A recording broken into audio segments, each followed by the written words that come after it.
ಮಾನವನು ಈ ಭೂಮಿಯನ್ನು ಆಳಿ ಕನಸಿನ ರಾಜ್ಯವನ್ನು ಸ್ಥಾಪಿಸುತ್ತೇನೆ ಎಂದು ಕೊಚ್ಚಿಕೊಂಡರೂ ಒಂದು ದಿನ ಅದು ಮುರಿಯಲ್ಪಟ್ಟು ದೇವರ ರಾಜ್ಯ ಮಾತ್ರ ಉಳಿಯುತ್ತದೆ.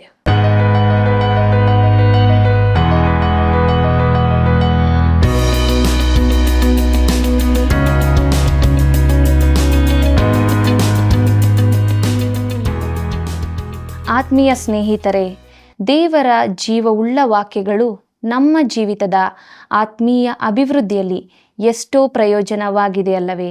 ದೇವರಿಗೆ ಮಹಿಮೆ ಆಗಲಿ. ಇಂದಿನ ಅಧ್ಯಯನದಲ್ಲಿ ಅನ್ಯರ ಜಾಗತಿಕ ಶಕ್ತಿಗಳು ನಾಶವಾಗುವುದು, ಭೂಲೋಕದಲ್ಲಿ ಪರಲೋಕದ ರಾಜಾಡಳಿತದ ಸ್ಥಾಪನೆ ಎಂಬ ಬಹು ಅಮೂಲ್ಯವಾದ ಸತ್ಯವನ್ನು ತಿಳಿದುಕೊಳ್ಳೋಣ. ಕಾರ್ಯಕ್ರಮ ವೀಕ್ಷಿಸಿದ ನಂತರ ಕರೆ ಮಾಡಲು ಮರೆಯಬೇಡಿರಿ. ಬನ್ನಿರಿ, ನಮ್ಮ ಅಧ್ಯಯನವನ್ನು ಪ್ರಾರಂಭಿಸೋಣ. ನನ್ನ ಬಲವಾಗಿರುವ ಯೆಹೋವನೇ, ನಿನ್ನಲ್ಲಿಯೇ ಮಮತೆ ಇಡುತ್ತೇನೆ. ಕೀರ್ತನೆಗಳು 18:1. ಕರ್ತನಲ್ಲಿ ಪ್ರೀತಿಯುಳ್ಳ ಸಹೋದರ ಸಹೋದರಿಯರೇ, ನಮ್ಮ ರಕ್ಷಕನಾದ ಯೇಸು ಕ್ರಿಸ್ತನ ಅತೀ ಪರಿಶುದ್ಧವುಳ್ಳ ನಾಮದಲ್ಲಿ ನಿಮ್ಮೆಲ್ಲರಿಗೂ ನನ್ನ ಹೃದಯಪೂರ್ವಕವಾದ ಪ್ರೀತಿಯ ವಂದನೆಗಳು. ದೇವರಿಗೆ ಮಹಿಮೆಯಾಗಲಿ. ಆತನ ಕೃಪೆಯಿಂದ ಆತನ ವಾಕ್ಯಗಳ ಅಧ್ಯಯನದಲ್ಲಿ ನಾವು ಹೊಂದಿಕೊಂಡಂಥ ಅಮೂಲ್ಯವಾದ ಸತ್ಯಗಳಿಗಾಗಿ ದೇವರಿಗೆ ಸ್ತೋತ್ರ ಸಲ್ಲಿಸುತ್ತಾ ನಮ್ಮ ಧ್ಯಾನದಲ್ಲಿ ಮುಂದೆ ಸಾಗುವಾಗ, ಅನ್ಯರ ಜಾಗತಿಕ ಶಕ್ತಿಗಳು ನಾಶವಾದದ್ದು, ಭೂಲೋಕದಲ್ಲಿ ಪರಲೋಕದ ರಾಜಾಡಳಿತ ಸ್ಥಾಪನೆಯಾದದ್ದು ಎಂಬ ವಿಚಾರಗಳನ್ನು ನಾವು ನೋಡೋಣ. ಈ ಕೊನೆಯ ರಾಜ್ಯದ ಅಂತ್ಯಸ್ಥಿತಿ ಏನಾಗುತ್ತದೆ? ಮಣ್ಣು ಕಬ್ಬಿಣಗಳ ಮಿಶ್ರಣವಾಗಿದ್ದ ಆ ರಾಜ್ಯದ್ದು ಮಣ್ಣು ಜನಸಮೂಹವನ್ನು ಪ್ರತಿನಿಧಿಸುತ್ತದೆ. 10 ಬೆರಳುಗಳ ವಿವಿಧ ಜನಾಂಗಗಳು ಹಳೆ ಸಾಮ್ರಾಜ್ಯದ ಈ ಅಂತಿಮ ರೂಪದಲ್ಲಿ ರೋಮ್ ಇನ್ನೂ ಜೀವಿಸುತ್ತಿದೆ ಎಂಬುದಕ್ಕೆ ಕಬ್ಬಿಣವು ಸಂಕೇತವಾಗಿದೆ. ಪ್ರಿಯರೇ, ಇವೆಲ್ಲವೂ ಹೇಗೆ ಅಂತ್ಯಗೊಳ್ಳುತ್ತದೆ? 2ನೇ ಅಧ್ಯಾಯದ ಕೊನೆಯ ಭಾಗದಲ್ಲಿ ಇದಕ್ಕೆ ಉತ್ತರ ಕೊಡಲಾಗಿದೆ. ದಾನಿಯೇಲನ ಪ್ರವಾದನೆ ಗ್ರಂಥ 2ನೇ ಅಧ್ಯಾಯ 44 ಮತ್ತು 45ನೇ ವಚನವನ್ನು ನನ್ನೊಂದಿಗೆ ಗಮನಿಸಿರಿ. ಆ ರಾಜ್ಯರ ಕಾಲದಲ್ಲಿ ಪರಲೋಕ ದೇವರು ಒಂದು ರಾಜ್ಯವನ್ನು ಸ್ಥಾಪಿಸುವನು, ಅದು ಎಂದಿಗೂ ಅಳಿಯದು. ಅದರ ಪ್ರಾಬಲ್ಯವು ಬೇರೆ ಜನಾಂಗಕ್ಕೆ ಕದಲಿ ಹೋಗದು. ಆ ರಾಜ್ಯಗಳನ್ನೆಲ್ಲ ಭಂಗಪಡಿಸಿ ನಿರ್ನಾಮ ಮಾಡಿ ಶಾಶ್ವತವಾಗಿ ನಿಲ್ಲುವುದು.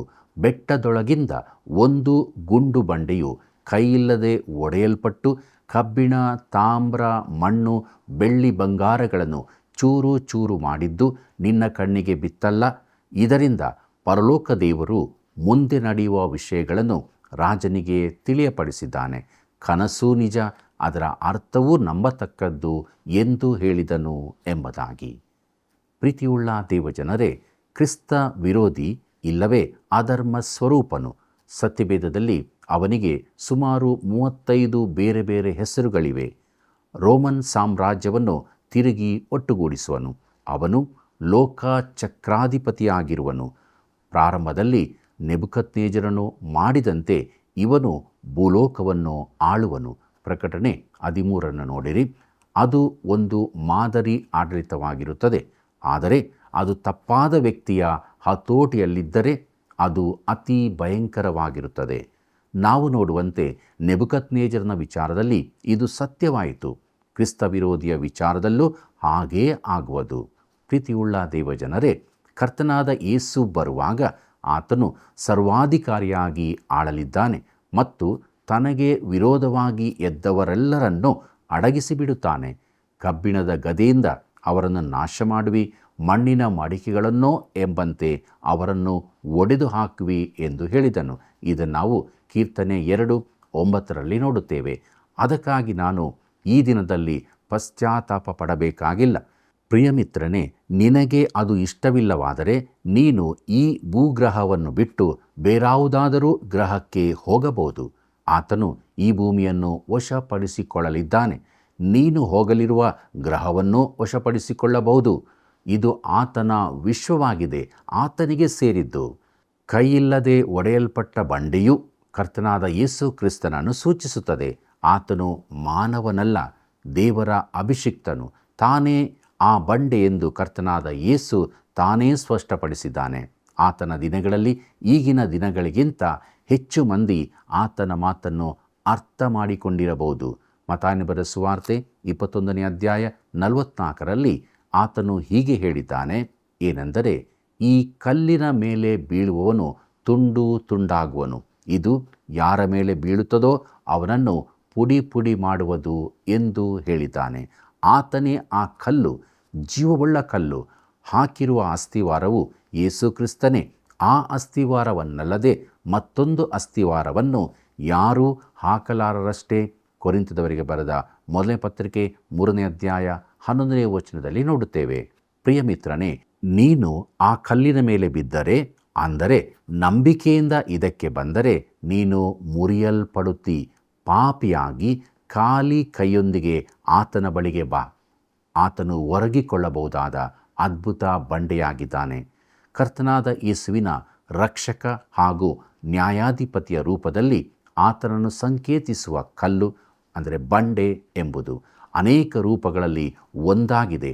ಆತನು ರಕ್ಷಣೆಯ ಬಂಡೆ. ಧರ್ಮೋಪದೇಶ ಕಾಂಡ 32ನೇ ಅಧ್ಯಾಯ 15ನೇ ವಚನದಲ್ಲಿ ನೋಡುತ್ತೇವೆ. ಆತನು ನ್ಯಾಯ ವಿಚಾರಣೆಯ ಬಂಡೆ. ಧರ್ಮೋಪದೇಶ ಕಾಂಡ 32ನೇ ಅಧ್ಯಾಯ 4ನೇ ವಚನವನ್ನು ನೋಡಿರಿ. ಕರ್ತನಲ್ಲಿ ಪ್ರಿಯರೇ, ಆತನು ನ್ಯಾಯಾಧಿಪತಿಯಾಗಿ ಈ ಲೋಕಕ್ಕೆ ಬಂದು ದೇವರಿಗೆ ವಿರುದ್ಧವಾದವರನ್ನು ಅಡಗಿಸಿಬಿಡುವ ಕಾಲದ ಕುರಿತು ದಾನಿಯೇಲನಲ್ಲಿನ ಈ ವಚನಗಳು ತಿಳಿಸುತ್ತವೆ. ಇಲ್ಲಿನ ಮಾತು ಕ್ರಿಸ್ತನು ಭೂಲೋಕಕ್ಕೆ 2ನೇ ಬಾರಿಗೆ ಬರುವುದರ ಕುರಿತಾಗಿದೆ. ಪ್ರಕಟಣೆ 19ನೇ ಅಧ್ಯಾಯ 11ರಿಂದ 21ರಲ್ಲಿ ಇದನ್ನು ವಿವರವಾಗಿ ಹೇಳಿದೆ. ಆತನ ಬರೋಣವು ಅತ್ಯುನ್ನತ ಸ್ಥಿತಿಯದ್ದಾಗಿದೆ, ಅನಾರ್ಥಕಾರಕವಾಗಿದೆ ಹಾಗೂ ಕ್ರಾಂತಿಕಾರಕವಾಗಿದೆ. ಜಕರ್ಯನ ಪ್ರವಾದನೆ ಗ್ರಂಥ 14ನೇ ಅಧ್ಯಾಯ ಮೊದಲ 3 ವಚನಗಳು, ಯೋವೇಲನ ಪ್ರವಾದನೆ ಗ್ರಂಥ 3ನೇ ಅಧ್ಯಾಯ 2ನೇ ವಚನ 9ನೇ ವಚನದಿಂದ 16ನೇ ವಚನದವರೆಗೆ, ಯೆಶಾಯನ ಪ್ರವಾದನೆ ಗ್ರಂಥ 34ನೇ ಅಧ್ಯಾಯ 1ರಿಂದ 8ನೇ ವಚನದವರೆಗೆ, ಕೀರ್ತನೆ 2 ನೋಡಿರಿ. ಪ್ರಿಯರೇ, ಮಾನವನು ಈ ಭೂಮಿಯನ್ನಾಳಿ ಕನಸಿನ ರಾಜ್ಯವನ್ನು ಸ್ಥಾಪಿಸುತ್ತೇನೆಂದು ಕೊಚ್ಚಿಕೊಳ್ಳುವಂಥದ್ದೆಲ್ಲವೂ ಈಗಿನ ನಾಗರಿಕತೆಯಿಂದ ಭಯಂಕರವಾಗಿ ನಿರ್ನಾಮವಾಗಿ ಹೋಗುತ್ತದೆ. ನಾವು ಈಗಾಗಲೇ ತೀರ್ಪು ಮಾಡಲ್ಪಟ್ಟ ಜಗತ್ತಿನಲ್ಲಿ ವಾಸವಾಗಿದ್ದೇವೆಂಬ ಅಂಶವನ್ನು ನಮಗೆ ಒಪ್ಪಿಕೊಳ್ಳುವುದು ಅಸಾಧ್ಯವಾಗಿರುತ್ತದೆ. ಈ ಜಗತ್ತು ಈಗ ನ್ಯಾಯಸ್ಥಾನದಲ್ಲಿ ನಿಂತಿಲ್ಲ. ನಾನು ನನ್ನ ಅದೃಷ್ಟ ಪರೀಕ್ಷೆ ಮಾಡುತ್ತೇನೆ ಎಂದು ಅನೇಕರು ಹೇಳುವುದನ್ನು ನಾನು ಕೇಳುತ್ತೇನೆ. ರಕ್ಷಿಸಲ್ಪಡದ ಮಿತ್ರನೇ, ನಿನಗೆ ಯಾವ ಅವಕಾಶವೂ ದೊರೆಯದು. ನೀನು ನಾಶವಾಗಿದ್ದಿ, ದೇವರಿಲ್ಲದವನಾಗಿದ್ದಿ. ಭಕ್ತಿವಂತನಾಗಿ ಜೀವಿಸುವುದರಿಂದ ಶ್ಲಾಘನೆ ದೊರೆಯುತ್ತದೆಂದು ನೆನೆಸಬೇಡ. ಆದರೆ ಪ್ರಿಯ ಮಿತ್ರನೇ, ನೀನು ಕ್ರಿಸ್ತನನ್ನು ರಕ್ಷಕನನ್ನಾಗಿ ಸ್ವೀಕರಿಸಬೇಕು. ಅದು ಸುಲಭವಾದದ್ದಲ್ಲ ಅಲ್ಲವೇ? ಆದರೆ ನೀನು ಒಂದೋ ಆ ಕಲ್ಲಿನ ಬಳಿಗೆ ಬರುತ್ತಿ, ಇಲ್ಲವೇ ಆ ಬಂಡೆ ನಿನ್ನ ಬಳಿಗೆ ಬರುತ್ತದೆ. ನಾನಾದರೂ ಆ ಬಂಡೆಯ ಬಳಿಗೆ ಬರುತ್ತೇನೆ. ಪ್ರೀತಿಯುಳ್ಳ ದೇವಜನರೇ, ಮಾನವನ ಚಿಕ್ಕ ದಿನವನ್ನು ದೇವರು ಕೊನೆಗೊಳಿಸಲಿದ್ದಾನೆ. ದೇವರ ರಾಜ್ಯವು ಉಳಿಯುತ್ತದೆ. 1000 ವರ್ಷಗಳವರೆಗೆ ಈ ಭೂಮಿಯು ಕ್ರಿಸ್ತನ ಸ್ವಂತ ಆಳ್ವಿಕೆಯಲ್ಲಿ ಪರೀಕ್ಷಿಸಲ್ಪಡುತ್ತದೆ. ಸೈತಾನನಿಗೂ ಪಾಪಕ್ಕೂ ದೇವರ ನೀತಿಯ ಆಳ್ವಿಕೆಯ ಮೇಲೆ ಕೊನೆ ದಾಳಿ ನಡೆಸಲು ಕೊಡುವ ಅಲ್ಪ ಕಾಲವನ್ನು ಬಿಟ್ಟರೆ ಈ ರಾಜ್ಯಾಡಳಿತವು ನಿತ್ಯತ್ವಕ್ಕೂ ಮುಂದುವರಿಯುತ್ತದೆ. ಪ್ರಕಟಣೆ 20ನೇ ಅಧ್ಯಾಯವನ್ನು ನೋಡಿರಿ. ಮುಂದಕ್ಕೆ ನೋಡೋಣ. ದಾನಿಯೇಲನ ಪ್ರವಾದನೆ ಗ್ರಂಥ 2ನೇ ಅಧ್ಯಾಯ 46 ಮತ್ತು 47ನೇ ವಚನಗಳನ್ನು. ಆಗ ರಾಜನಾದ ನೆಬೂಕದ್ನೆಚ್ಚರನು ಅಡ್ಡಬಿದ್ದು ದಾನಿಯೇಲನನ್ನು ಪೂಜಿಸಿ ಅವನಿಗೆ ನೈವೇದ್ಯ ಮಾಡಿ ಧೂಪ ಹಾಕಬೇಕೆಂದು ಆಜ್ಞಾಪಿಸಿ, ಅವನ ಮಾತಿಗೆ ಪ್ರತ್ಯುತ್ತರವಾಗಿ, ನೀನು ಈ ರಹಸ್ಯವನ್ನು ಬಯಲಿಗೆ ತರಲು ಸಮರ್ಥನಾದ ಕಾರಣ ನಿಮ್ಮ ದೇವರು ದೇವಾದಿದೇವನು, ರಾಜರ ಒಡೆಯನು, ರಹಸ್ಯಗಳನ್ನು ವ್ಯಕ್ತಗೊಳಿಸುವವನೂ ಆಗಿದ್ದಾನೆಂಬುದು ನಿಶ್ಚಯ ಎಂದು ಹೇಳಿದನು ಎಂಬುದಾಗಿ. ಪ್ರೀತಿಯುಳ್ಳ ದೇವಜನರೇ, ದಾನಿಯೇಲನ ಅರ್ಥ ವಿವರಣೆಯ ಪ್ರಭಾವ ನೆಬೂಕದ್ನೆಚ್ಚರನ ಮೇಲೆ ಎಷ್ಟಾಯಿತೆಂದರೆ, ಅವನು ದಾನಿಯೇಲನನ್ನು ಪೂಜಿಸಿದನು, ಇತರರು ಹಾಗೆ ಮಾಡಬೇಕೆಂದು ಆಜ್ಞಾಪಿಸಿದನು. ಅವನಿಗೆ ಅದಕ್ಕಿಂತ ಹೆಚ್ಚಿನದೇನೂ ಹೊಳೆಯಲಿಲ್ಲ. ಅವನಿಗೆ ಭೌತಿಕ ವಸ್ತುಗಳನ್ನು ಆರಾಧಿಸಿ ಮಾತ್ರ ಗೊತ್ತಿತ್ತು. ಆ ಮೂಲಕ ತಾನು ದೇವರನ್ನು ಆರಾಧಿಸುತ್ತಿದ್ದೇನೆಂದು ತಿಳಿದಿದ್ದನು.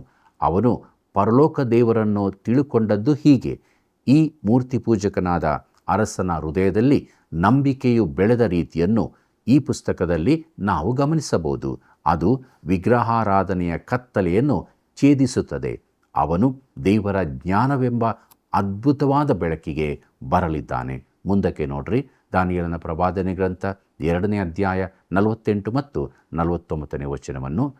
ಬಳಿಕ ರಾಜನು ದಾನಿಯೇಲನನ್ನು ದೊಡ್ಡಸ್ತಿಕೆಗೆ ತಂದು ಅವನಿಗೆ ಅಮೂಲ್ಯವಾದ ಬಹುಮಾನಗಳನ್ನು ಕೊಟ್ಟು ಬಾಬೇಲ್ ಸಂಸ್ಥಾನವನ್ನೆಲ್ಲ ಆಧೀನಪಡಿಸಿ ಬಾಬೇಲಿನ ವಿದ್ವಾಂಸರ ಸಕಲ ಮುಖ್ಯಸ್ಥರಿಗೂ ಅವನನ್ನು ಮುಖ್ಯಸ್ಥನನ್ನಾಗಿ ನೇಮಿಸಿದನು.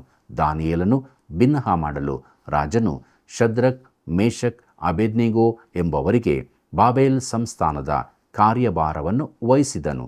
ದಾನಿಯೇಲನೋ ಅರಮನೆಯಲ್ಲಿ ನಿಂತನು ಎಂಬುದಾಗಿ. ಪ್ರೀತಿಯುಳ್ಳ ದೇವಜನರೇ, ಅರಸನ ಆಸ್ಥಾನದ ಬಾಗಲಲ್ಲಿ ಕೂತುಕೊಳ್ಳುವುದು ಒಂದು ಪದ್ಧತಿ ಎಂದು ಸತ್ಯವೇದದ ಬೇರೆ ಕಡೆಗಳಲ್ಲಿ ಬರೆದಿದೆ. ಆದಿಕಾಂಡದಲ್ಲಿ ಲೋಟನು ಸೊದೋಮಿನ ಊರ ಬಾಗಲಲ್ಲಿ ಕುಳಿತಿರುತ್ತಿದ್ದನು. ಇದರ ಅರ್ಥ ಅವನು ಒಬ್ಬ ನ್ಯಾಯಾಧಿಪತಿ ಎಂದಾಗುತ್ತದೆ. ಎಸ್ತರಳ ಪುಸ್ತಕದಲ್ಲಿ ಮೊರ್ದೆಕೈಗೆ ಆ ಕೆಲಸ ಕೊಡಲ್ಪಟ್ಟಿತು. ಅವನು ಬಾಗಲಲ್ಲಿ ಒಬ್ಬ ನ್ಯಾಯಾಧಿಪತಿಯಾಗಿ ಕೂತಿದ್ದನು. ನೆಬುಕದ್ನೆಚ್ಚರನಿಂದ ದಾನಿಯೇಲನಿಗೆ ಸನ್ಮಾನವೂ ಬಹುಮಾನವೂ ದೊರಕಿತು. ಅವನು ತನ್ನ 3 ಇಬ್ರಿಯ ಸ್ನೇಹಿತರನ್ನು ಮರೆಯಲಿಲ್ಲ. ಅವರಿಗೂ ಬಾಬೇಲಿನ ಸರಕಾರದಲ್ಲಿ ಒಳ್ಳೆಯ ಸ್ಥಾನಗಳು ದೊರಕಿದವು. ಈ ಯೌವನಸ್ಥನಾದ ದಾನಿಯೇಲನಿಗೆ ಊರು ಬಾಗಲಲ್ಲಿ ಕೂತುಕೊಳ್ಳುವ ಉದ್ಯೋಗ ಸಿಕ್ಕಿತು. ಅವನು ನ್ಯಾಯಾಧಿಪತಿಯಾದನು. ಶ್ರೇಷ್ಠ ನ್ಯಾಯಾಲಯದ ನ್ಯಾಯಾಧೀಶನು ಅಲ್ಲದೆ ಅವನು ದೇಶದ ಪ್ರಧಾನಮಂತ್ರಿಯಾಗಿಯೂ ಕಾರ್ಯನಿರ್ವಹಿಸಿದನು. ಈ ಪುಸ್ತಕವಿಡೀ ನೆಬುಕದ್ನೆಚ್ಚರನು ಅವನನ್ನೇ ಸಲಹೆ ಕೇಳುವುದನ್ನು ನೋಡುತ್ತೇವೆ. ಅವನು ಜನರಿಗೆ ನ್ಯಾಯ ತೀರಿಸುತ್ತಿದ್ದನು. ಮಾತ್ರವಲ್ಲದೆ ಅವನು ಬಾಬೇಲಿನ ಪ್ರಧಾನಮಂತ್ರಿಯೂ ಆಗಿದ್ದನು. ಪ್ರೀತಿಯುಳ್ಳ ದೇವಜನರೇ, ಇಲ್ಲಿವರೆಗೆ ನಾವು ದಾನಿಯೇಲನ ಪ್ರವಾದನೆ ಗ್ರಂಥದ 2ನೇ ಅಧ್ಯಾಯದ ಧ್ಯಾನವನ್ನು ಮಾಡಿ ಮುಗಿಸಿದ್ದೇವೆ. ಮುಂದುವರಿದ ನಾವು ದಾನಿಯೇಲನ ಪ್ರವಾದನೆ ಗ್ರಂಥದ 3ನೇ ಅಧ್ಯಾಯದ ಧ್ಯಾನವನ್ನು ಪ್ರಾರಂಭಿಸೋಣ. ಇದರ ಮುಖ್ಯ ಪ್ರಸ್ತಾಪ ಸಾರ್ವತ್ರಿಕ ವಿಗ್ರಹಾರಾಧನೆಗಾಗಿ ನೆಬುಕದ್ನೆಚ್ಚರನ ರಾಜಾಜ್ಞೆ, ಬಂಗಾರದ ಪ್ರತಿಮೆಗೆ ಅಡ್ಡ ಬೀಳದ 3 ಮಂದಿ ಇಬ್ರಿಯ ಯುವಕರನ್ನು ಉರಿಯುವ ಆವಿಗೆಯೊಳಕ್ಕೆ ಹಾಕಿದ್ದು ಎಂಬುದಾಗಿದೆ. ಕರ್ತನಲ್ಲಿ ಪ್ರಿಯರೇ, ಮೊದಲ ಅಧ್ಯಾಯದಲ್ಲಿ ವಿಗ್ರಹಾರಾಧಕರ ವಿಧಿ ವಿಧಾನಗಳಿಗೆ ಶಿಕ್ಷೆಯಾಯಿತು. 2ನೇ ಅಧ್ಯಾಯದಲ್ಲಿ ವಿಗ್ರಹಾರಾಧಕರ ತತ್ವಕ್ಕೆ ಸೋಲಾಯಿತು. 3ನೇ ಅಧ್ಯಾಯದಲ್ಲಿ ವಿಗ್ರಹಾರಾಧಕರ ಹೆಮ್ಮೆಗೆ ಸೋಲಾಯಿತು. ಬಂಗಾರದ ಪ್ರತಿಮೆಯ ರಚನೆ ಎಂಬ ವಿಚಾರವನ್ನು ನೋಡೋಣ. ದಾನಿಯೇಲನ ಪ್ರವಾದನೆ ಗ್ರಂಥ 3ನೇ ಅಧ್ಯಾಯ 1 ಮತ್ತು 2ನೇ ವಚನವನ್ನು ಗಮನಿಸಿರಿ. ರಾಜನಾದ ನೆಬುಕದ್ನೆಚ್ಚರನು 60 ಮೊಳ ಎತ್ತರದ 6 ಮೊಳ ಅಗಲದ ಒಂದು ಬಂಗಾರದ ಪ್ರತಿಮೆಯನ್ನು ಮಾಡಿಸಿ ಬಾಬೇಲ್ ಸಂಸ್ಥಾನದ ದೂರ ಎಂಬ ಬಯಲಿನಲ್ಲಿ ನಿಲ್ಲಿಸಿದನು. ಆಗ ರಾಜನಾದ ನೆಬುಕದ್ನೆಚ್ಚರನು ತಾನು ನಿಲ್ಲಿಸಿದ ಪ್ರತಿಮೆಯ ಪ್ರತಿಷ್ಠೋತ್ಸವಕ್ಕೆ ಉಪರಾಜ, ನಾಯಕ, ದೇಶಾಧಿಪತಿ, ಮಂತ್ರಿ, ಕೋಶಾಧ್ಯಕ್ಷ, ನ್ಯಾಯಾಧಿಪತಿ, ವಿಚಾರಕ ಇವರನ್ನು ಸಮಸ್ತ ಸಂಸ್ಥಾನಾಧಿಕಾರಿಗಳನ್ನು ಒಟ್ಟುಗೂಡಿಸುವಂತೆ ದೂತರನ್ನು ಕಳುಹಿಸಲು ಎಂಬುದಾಗಿ. ಕರ್ತನಲ್ಲಿ ಪ್ರಿಯರೇ, ಬಂಗಾರದ ಪ್ರತಿಮೆ ಎಂಬುದಾಗಿ ನೋಡುವಾಗ ಈ ಮನಮುಟ್ಟುವ ಪ್ರತಿಮೆ ರಚನೆಯಲ್ಲಿ ಎಂಥ ಕಲಾ ಕೌಶಲ್ಯ ಹಾಗೂ ಸಂಪತ್ತಿನ ಪ್ರದರ್ಶನ ನಡೆಯುತ್ತೆಂದು ಇದರಿಂದ ತಿಳಿಯಬಹುದು. ನೆಬುಕದ್ನೆಚ್ಚರನು ತನ್ನ ತಂದೆಯಾದ ನೆಬೋಪೊಲಾಸರನ ನೆನಪಿಗಾಗಿ ಪ್ರತಿಮೆಯನ್ನು ಮಾಡಿದನೆಂದು ಕೆಲವರು ಅಭಿಪ್ರಾಯಪಡುತ್ತಾರೆ.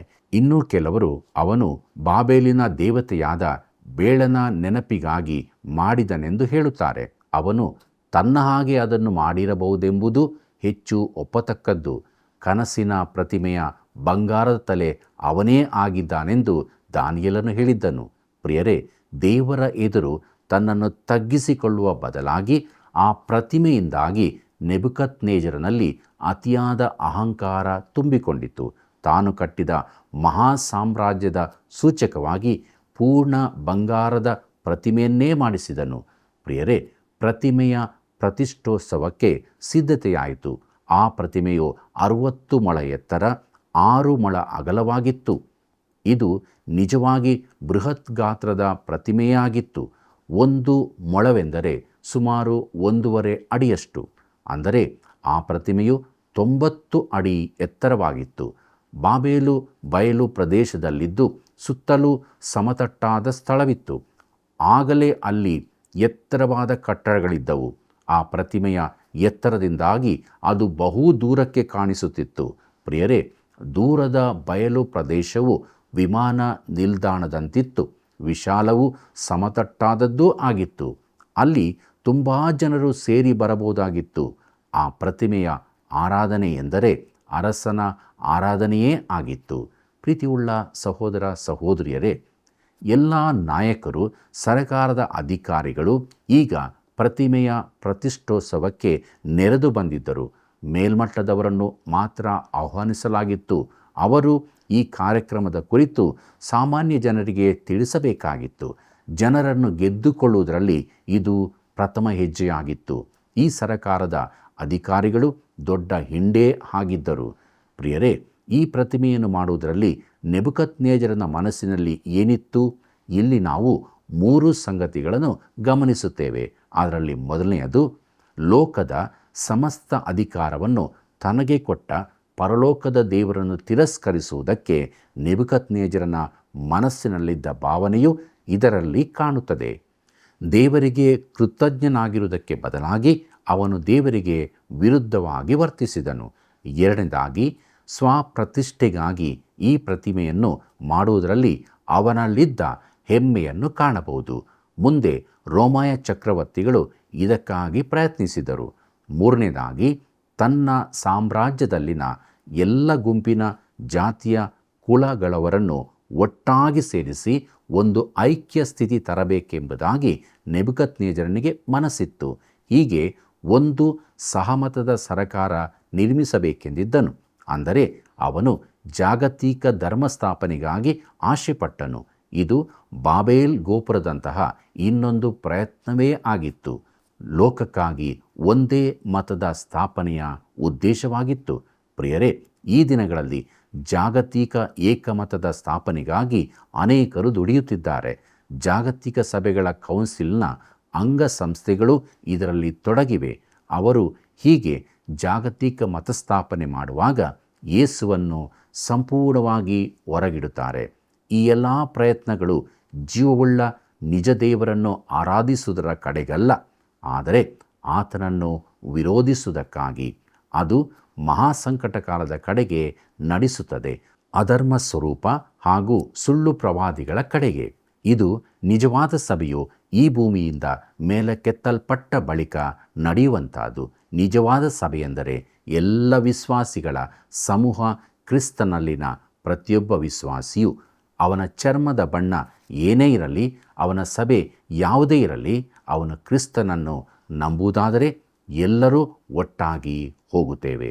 ಕರ್ತನಲ್ಲಿ ಪ್ರೀತಿಯುಳ್ಳ ಸಹೋದರ ಸಹೋದರಿಯರೇ, ನಾವೆಲ್ಲರೂ ಕ್ರಿಸ್ತನ ಸಭೆಯ ಅಂಗಗಳಾಗಿ ಈ ಭೂಲೋಕದಲ್ಲಿ ನಿಜ ವಿಶ್ವಾಸಿಗಳಾಗಿ ಜೀವಿಸಿ ಆತನ ಬರೋಣವನ್ನು ಎದುರು ನೋಡುತ್ತಾ ಸ್ಥಿರಚಿತ್ತದಿಂದ ಮುಂದೆ ಮುಂದೆ ಸಾಗೋಣ.